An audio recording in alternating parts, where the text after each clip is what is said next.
you got to fight to win, and if you don't fight to win, you're going to lose. It's a simple, stark, uh, what's the word I'm looking for? Binary choice: win, lose. Win lose. This perpetual negotiation isn't going to happen. Let's put it this way: the end of the Napoleonic era came about after prolonged fighting. So we're talking 10, 12, 15 years from Napoleon rising as a general under the Directory, which was still the French revolutionary government, and to his final defeat at Waterloo. Europe massed against him 2 or 3 times, not just once. Britain and Russia and Austria and Italy was just too split up to actually have a coherent fighting force. Uh, but in the end, they finally, and he put himself in a position where they could finally destroy him.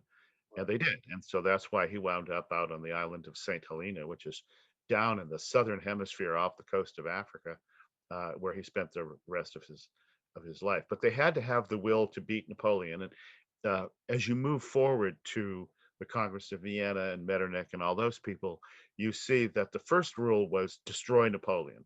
They didn't like him because initially they didn't like the French revolutionary government. It was, after all, a regicide, and the crowned heads of Europe were made very uncomfortable by that.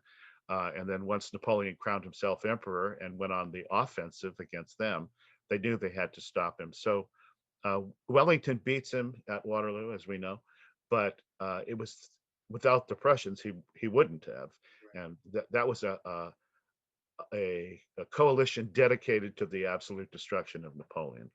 And then you had peace in Europe for a while, not that long. I mean, the French and the Prussians went at it again in 1870s, and then you have World War One in 1914, and then you have World War II, the sequel, starting in 39, but with the rise of Hitler in 33.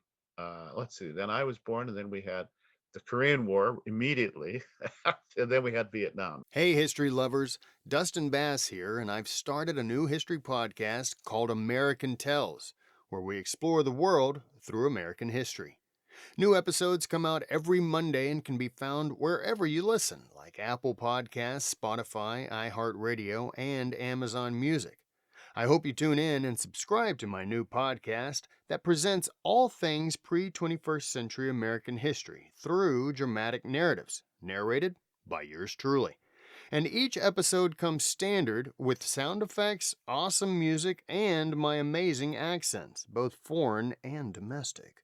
Subscribe to American Tales with Dustin Bass today and join me as we explore the world through American history.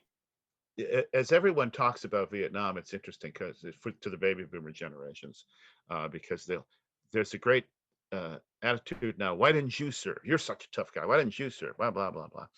And of course, if you weren't there, you don't really know the history. But and it seems very politically incorrect today to say that when you were a young man of draft age, i.e., 18, and I was already in college well before I was 18. So I had that deferment because I wasn't eligible for the draft. But when you were eligible for the draft, if you were a college student, you were given a 4-year exemption from the draft. And that wasn't because of racism or sexism or God knows what other isms they've come up with.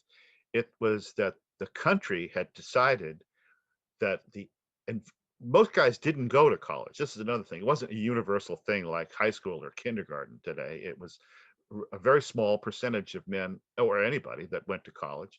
So they wanted those people to survive, and they wanted those people to go into government and be the future leaders of the country. They were very unabashed about this because I say it sounds very elitist now, but that's the way it was. And so we were all deferred until it was 1969, I think. They got rid of all the college deferments and they put us all in the lottery. They instituted the lottery. And so for the first year of the lottery, I was between my sophomore and junior, see, I forget. Um, you went into this bucket and then it was televised. It was like little uh, pop-up little balls would pop out of a chute, and then they'd read off your birthday. So of course we were all very interested in this TV show. And depending on where your birthday fell was the order in which you would be drafted.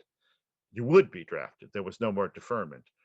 So I was 201 and they didn't call my number. So that's how and why I didn't go into the service. I was still in college at that point. But, those are the old days. And it's changed now. And the military is all volunteer, which I don't think is a good idea, particularly. And it's become more of a career and social advancement. And now under wokeism, it's become basically the diversity mania that is hurting the country in so many different ways. Uh, but we have lost our militaristic tradition. And another thing about that was that tradition had stayed alive in the South. Once the South was beat, those boys became American patriots, and the armed forces were heavily, heavily Southern in makeup. The Northern boys didn't join up the way the Southern boys did. So we have all these social forces over the last 50, 60, 70 years going on. And now, again, in today's woke climate, we've got a funny modern way of looking at the past and blaming the past for what we perceive as the sins of today. It's complicated, but at essence, war isn't that complicated. It's who's the bigger guy and who's got the better weapons. That's the guy that wins.